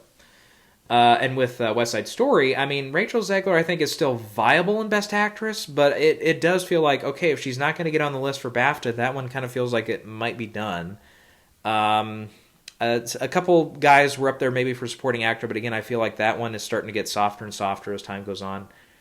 Obviously, we know the song and the score categories are ineligible for this one. I can't really think of anything else it could get into. Maybe makeup, but it's like, without having seen it yet, I'm like, that doesn't really sound like a really obvious get for that movie. So maybe it does top off at 11 or maybe 12 if it does get a supporting actor in, but yeah. And Rita Moreno too. I guess we can't totally count her out either. So maybe it does get to 13, but that would be a really great day for West Side Story. And even though that one is obviously riding really high with a lot of nominations at the Globes, including the Globe win for Comedy Musical, got a bunch of Critics' Choice nominations, and even though it didn't have the hottest entry at SAG and everything there, I don't know. I still feel like it's going to do pretty well at BAFTA. DGA and PGA look pretty good for it. Other than the Cinematography Guild, it seems like it's showing up all at the rest of the guilds. So I don't know if I necessarily see that one getting more than like Dune, for example. Then the film I have at 8 nominees is The Power of the Dog, which is picture, director, actor, supporting actress, adapted screenplay, film editing, and score. So there was, because it's in at the Cinematographers Guild, but if any one of them is going to miss, I actually think it's Power of the Dog. I think that one might be one we kind of overlook in that category. Like, it feels like an automatic bid because it's, so high in the Best Picture race and stuff. But remember 12 Years a Slave? That one missed out on cinematography. So that one, I was like, and after Nightmare Alley did get that nomination, I'm like, I can see that one going for Nightmare Alley instead of Power of the Dog. So so that's one switch I made with that one. Otherwise, costume design, production design are not totally out of reach yet. I don't think it has a song, so it could get with the cinematography category, could get 3 more, and it could sneak in there for sound. I would be a little less up on those chances there for that one in particular. But yeah, that could be 12 nominations then. That could maybe have a really great day there. But again, with this one, again, I feel like, okay, it's feeling like it's steady. Other than the SAG Ensemble nomination, really hasn't, shown any weakness yet. So it's like, I don't know, it's a pretty solid one. I think 8's a good number for that one. If it gets lower than 8, if it misses, I don't know what it would miss first. Maybe the editing category, just randomly. Maybe if it's maybe the score for Johnny Greenwood, maybe that branch just doesn't care for it this time, whatever. Okay, anything like, yes, once you get to 7 or less, it's like, ooh, then it feels like that one took a hit. But otherwise, yeah, I really don't see this one having much of a problem getting to at least 8, if not exceeding that a little bit. Okay, so that's your 4 top dogs there. The next one, let's see, a couple of these I didn't put the number of nominations down. That's weird. I miscounted on that one. That's 5. So I think last year was like, other than Mank, it was like almost all the rest of the Best Picture nominees had 6 nominations, and it was like what was it, 6, 7, 8 films? It was like something ridiculous where it was like a whole bunch of them got 6 nominations. This year, I think that's 5. I have 4 films getting 5 nominations each, starting with King Richard, which I have Picture, Actor, Supporting Actress, Original Screenplay, and Song. Yeah, and I did pull that for editing. Again, I think, as I recall, it was on the list for score here at the Oscars, was it not, for the short list? I thought it was. Yeah, it's on there. And it's a good score, but I don't necessarily see that one breaking in. Film editing, I think, it still has a shot. Not impossible, but definitely it's like, okay, it could use some help from the Ace Eddie when that one kicks in. If that one gets on the list, okay, maybe that one's a little more exciting now. Let's see, otherwise, yeah, some of those craft categories, I don't really think so.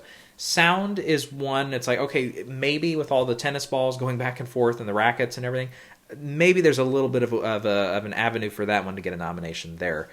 But, yeah, I think maybe 6 or maybe 7 if it has a really good day at the Oscars is probably tops for that one. But I think 5 is still a really good number for that one.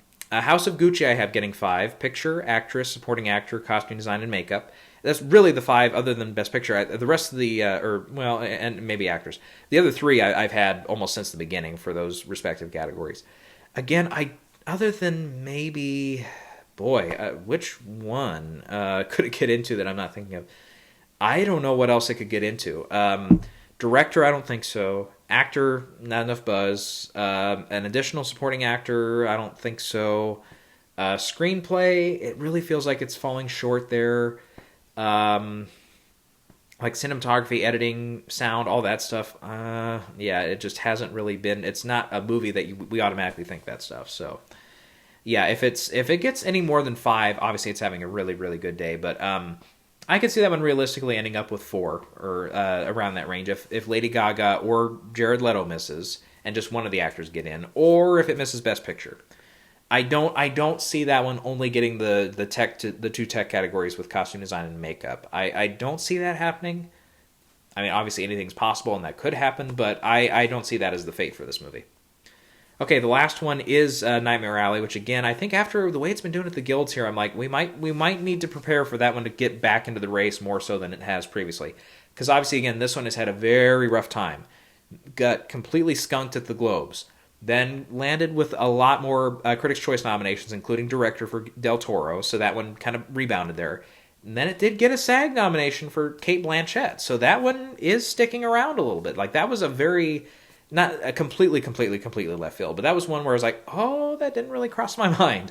And early on, I think they were almost leaning in her being in the lead actress category. So, yeah, obviously that was earlier, but I think we gradually figured out, okay, she's more supporting over time.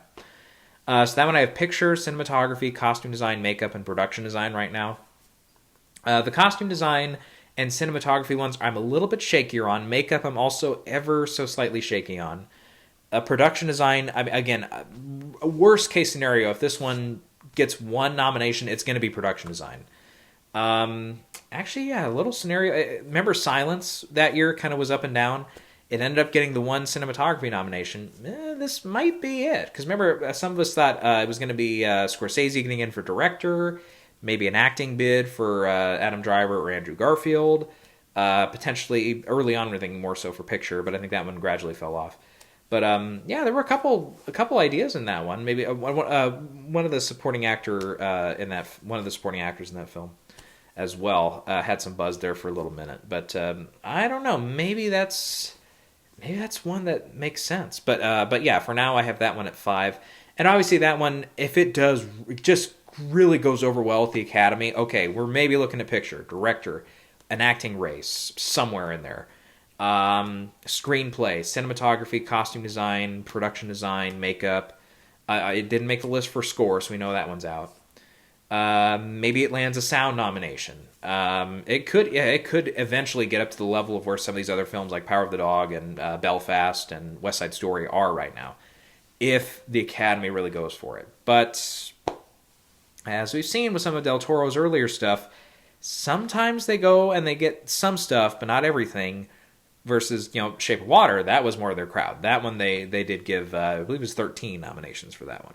So, it could be. Okay, then I think I'm counting just 2 films with 4 nominations. First one is Coda, which right now I have it in for picture, supporting actress, and adapted screenplay. Though I could see that one very much pulling like a Brooklyn, where it gets screenplay, an acting category, and picture. And obviously it would be Marlee Matlin, I think, would fall from that. I think it's shortlisted for one of the song categories, but again, I don't really see it otherwise being like a huge competitor in a whole bunch of other categories, unless it really surprises us for Best Director. But I don't see that happening right now. Let's see, then the other one is Licorice Pizza, which I have picture, supporting actor, original screenplay, and film editing right now. And again, that editing one, it's got to do that. Ace Eddie has got to be crucial for me to keep that one in. Otherwise, I don't know if I would necessarily go back immediately to King Richard. What would be the one? Let me look here real quick. What would be the one I would go with there? Don't Look Up could get in there. That editor, Hank Corwin's been getting in for the last couple of Adam McKay projects. Nightmare Alley I had originally here, but that one I don't quite think so. Tick Tick Boom has some interesting editing. I think that one maybe would be a bigger threat here if it was still really hanging around in the Best Picture category, but that one seems to have fallen off a little bit. Yeah. So yeah, I don't really see that one exceeding way too many. I mean, other than, again, if it really has a good day, it gets picture, director, actress, supporting actor, screenplay, editing, and then maybe one other tech category maybe in there. Maybe it does end up with like 7, which PTA, I think There Will Be Blood is probably the one he has the most nominations for, as I recall. Which was, oh boy, how many was that? That was 7 or 8, wasn't it? 8, yeah, I'm counting 8 right now. Yeah, so that one, I don't know if I see that one topping There Will Be Blood in the number of nominations, but it has the chance to grow from what I have it at. Anything less than 4, oh yeah, then we know it's in trouble. But yeah. Okay, then we get to films with 3 nominations. We get I'm only counting about 4 here. Being the Ricardos, I have for actor, actress, and original screenplay. See, I did dump, for right now at least, Peter Dinklage. Though he did get some time in the spotlight here earlier this week with, I guess, I haven't read the story, so I don't know what's going on, but Disney evidently is doing something with Snow White, and as a little person or dwarf, he went out and he's really given him some hell for it. I don't know what I don't know the full story. I just saw just the headlines of it, so I'm like, okay, I kind of put that on the back burner for stuff to look at. So, and this is with Cyrano opening, I believe, this weekend as well, or if it opened last weekend, it was in limited markets. Yeah, so that could be actually a good time to see him come back, and if he does land a BAFTA nomination, that might be icing on the cake, where it's like, okay, maybe he is going to stick around. But Bardem, though, you look at it, he's got 3, is it 3 or 4? I thought I remembered it being 3, but now I'm questioning it. because there was No Country for Old Men, obviously, and then I think it was Beautiful, or however that one's pronounced. I think it was Beautiful was how that one's pronounced. And the other earlier in this career there, what was that one called? Before Night Falls. Yeah, that one I couldn't remember. Okay, so he's gotten 3 nominations before, and a couple Before Night Falls. I don't remember. I don't know if that one got one of those where it got everything that year leading up to the Oscars. Let's see, it did get the Globe, but yeah, obviously, as we said, some of those international performances at SAG really struggle. It also missed BAFTA that year, but of course, I think that's when BAFTA was using its older system too. Beautiful, on the other hand, you did have BAFTA did get a nomination there. It did get, I think it was one other place. No, maybe it was just those 2. Yeah, he didn't even get at the Globes that year. So, yeah, Bardem, Skyfall, I remember he did get a few nominations for that year. I think it was SAG and BAFTA he got in for.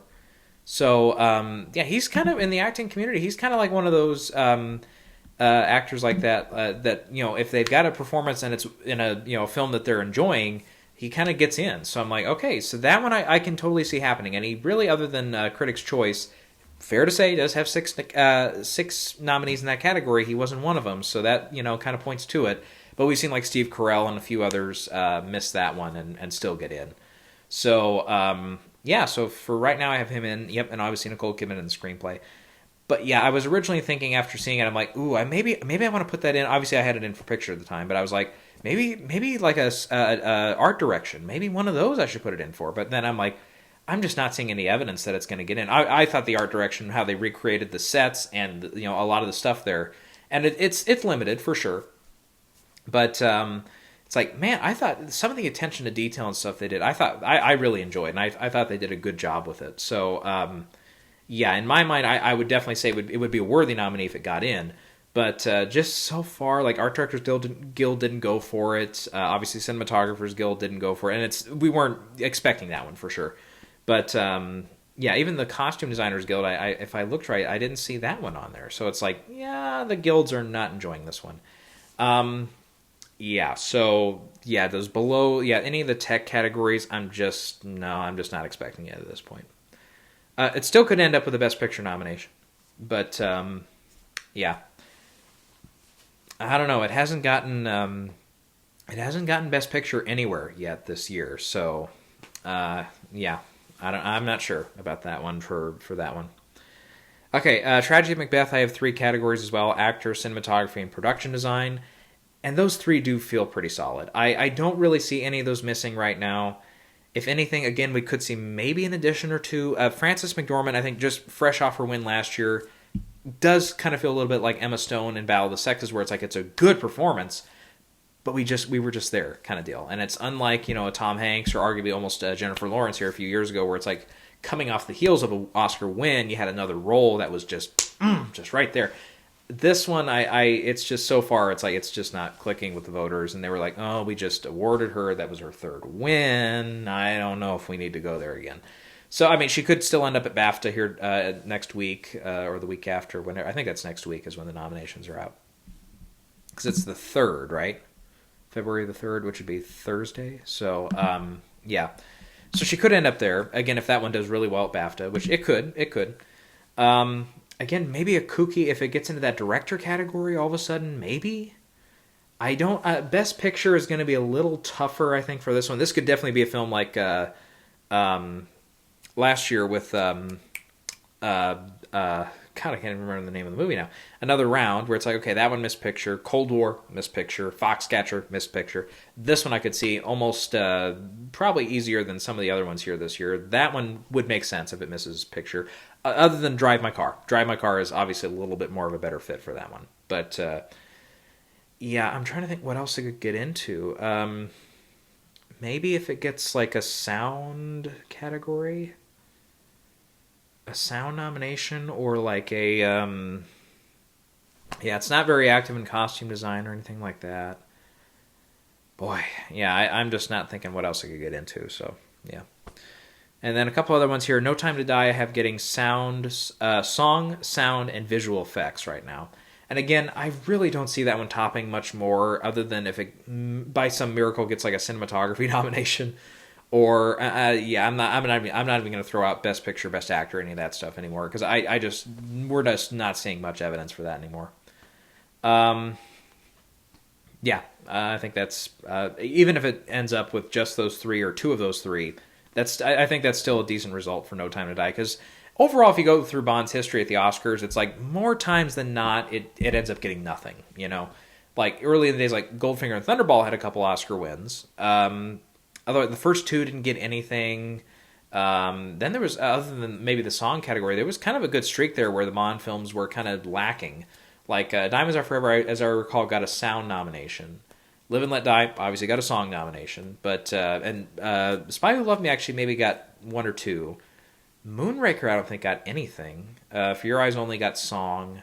Octopussy, View for Kill, Living Daylights got nothing. License to Kill got nothing. Goldeneye I don't think got anything. Yeah, it kind of got into a streak there where it was like, yeah, it just wasn't for them.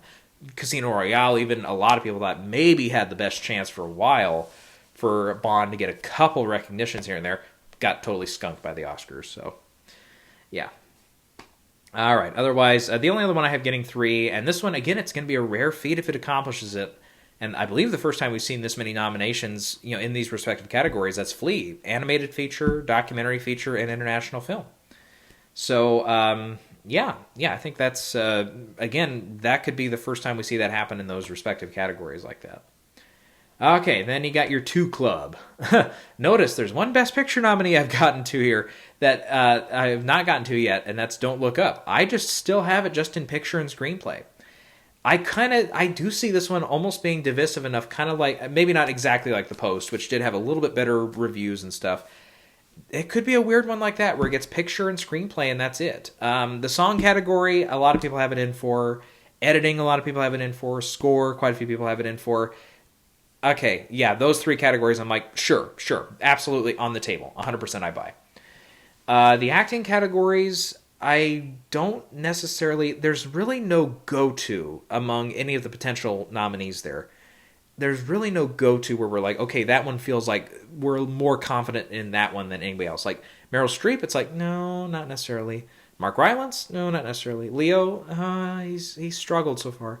Jennifer Lawrence, she's really struggled so far. It's like, yeah, there's no really go-to for that one, so I don't think so for that. So yeah, the rest of them would just be in those tech categories, because, yeah, even though McKay has had a really good track record with that director slot lately, this one, no, they're not biting on this one for him in the directing race. For screenplay, yeah, he's looking good there, but no, not for director. Let's see. Next one getting to, I have Drive My Car with international film and director. Eyes of Tammy Faye, I have getting actress and makeup. Lost Daughter, I have getting actress and adapted screenplay. Tick Tick Boom, I have getting actor and sound. And 2 more is French Dispatch, I have getting production design and score. Watch out for that one, though, to surprise us and start getting some more stuff. Maybe not, again, I'm not thinking screenplay, picture, any of those top categories. I'm thinking more like costume design, potentially, I believe it was on the list for one other one. What was it? But cinematography I was looking at. And again, that one really would have benefited from a Cinematographer's Guild nomination. It was not on there. It was not on the list for sound, right? I was going to say sound, but no, it's not on there. And what was the other one? Production design, score, yeah. It's not on there for makeup. No, okay.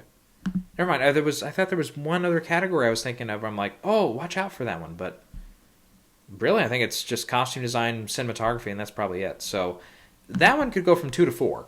Very optimistic if you're thinking on the cinematography one right now. But it might end up with 3 if it gets that costume design one. But and again, I'm more optimistic about this one at the BAFTAs. I think BAFTAs it can do a little better because they did long list it in quite a few categories over there.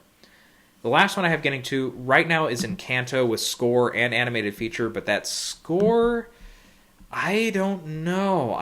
That could be one that just falls out.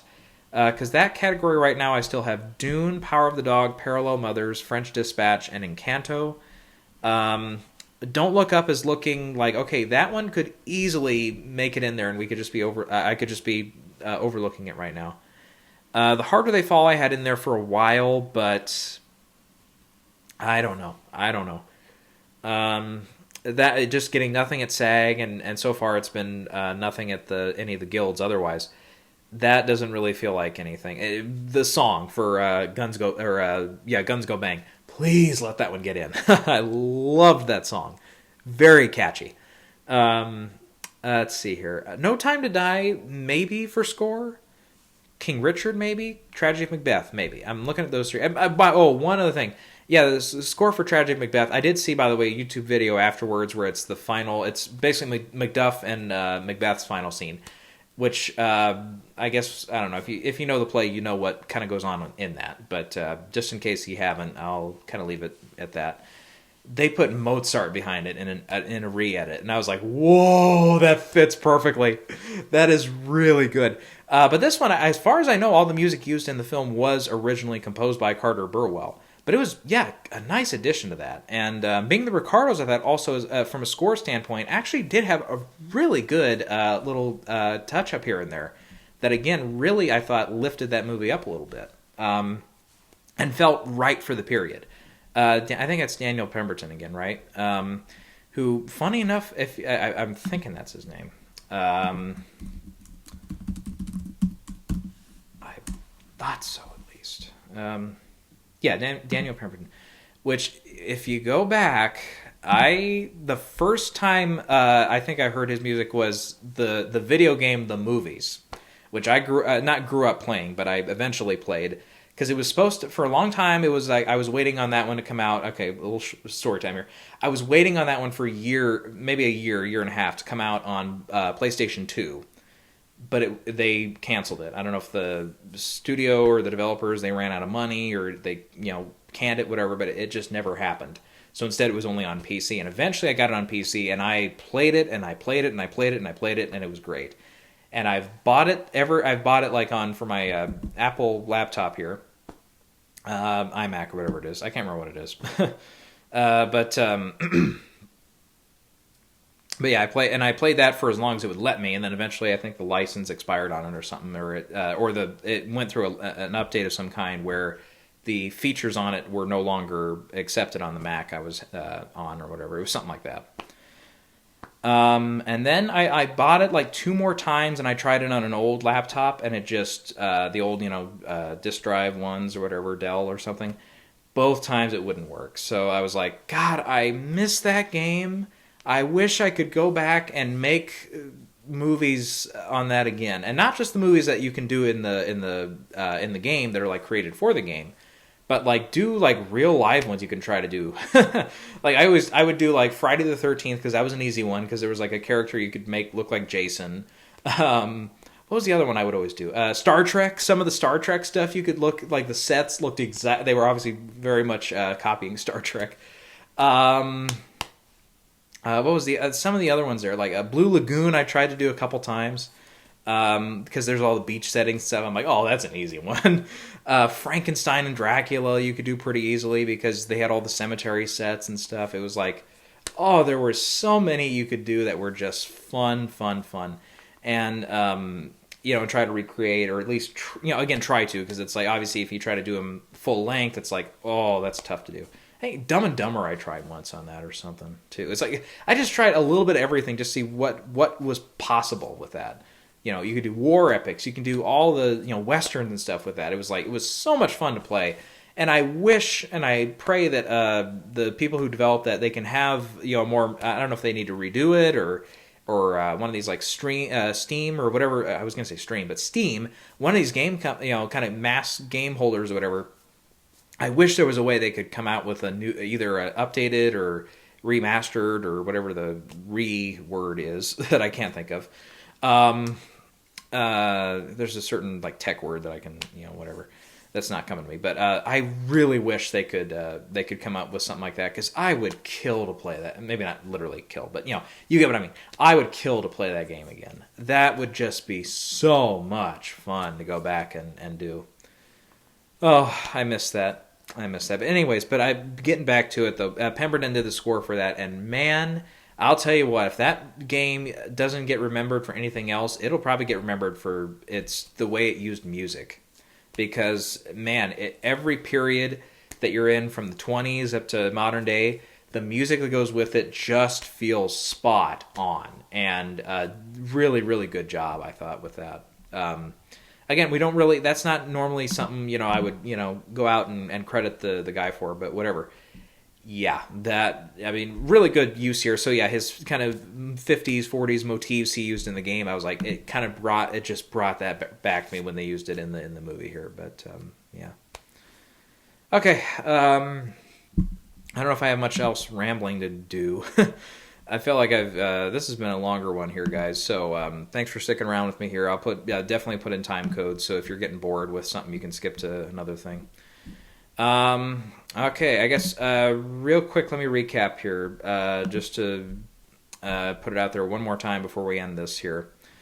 For your PGA tomorrow, it's the 10 I have in for picture. So again, that's Belfast, that's Coda, Don't Look Up, Dune, King Richard, Licorice Pizza, Nightmare Alley, House of Gucci, Power of the Dog, and West Side Story. I tried it again, alphabetical, that didn't work. For director, it's Kenneth Branagh, Jane Campion, Benicio del Toro, sorry, but not Benicio. That'd be interesting. Yeah, guy who didn't even direct a movie gets up there for nomination. Guillermo del Toro, Steven Spielberg, Denis Villeneuve for your DGA nominees, at least for the top category. For your first time, Maggie Gyllenhaal is definitely in there. I'm trying to think who else. I mean, obviously Aaron Sorkin's directed before, so we know he's not viable. Man, a lot of your Oscar contenders this year are from people. Lin-Manuel Miranda, maybe, for Tick, Tick, Boom. I forgot yet. That was his first directorial job. Unless there's a thing with... did he direct the Disney Plus thing with Hamilton, maybe? Unless that counts or something, and that wouldn't work. Otherwise, again, maybe if Sion Heder, if she hasn't done anything, or there's, whatever she's done doesn't count. Maybe that one, but yeah, a lot of the films this year have been from tried and true directors who have done a lot of great stuff in the past and are definitely coming up with good stuff again now this year. So okay, yeah. So again, the plan is to see Nightmare Alley tomorrow night, so I'll be watching that in the afternoon there to the evening. And then afterwards, I would get back and we'll talk about DGA and PGA if there's enough to talk about, if it's worth talking about and bringing up and everything. Otherwise, we'll probably see you either during this weekend or slightly after, before we get to the BAFTA nominations. And I'll do a little bit more homework on that, because the first time we did it, I had kind of just had a few days to think about it, and I started putting in, more of the popular picks and stuff. But don't forget what happened last year. A lot of those popular picks, especially in the acting categories, fell by the wayside. So, and in the director category too. So, yep, we'll talk about all that next time.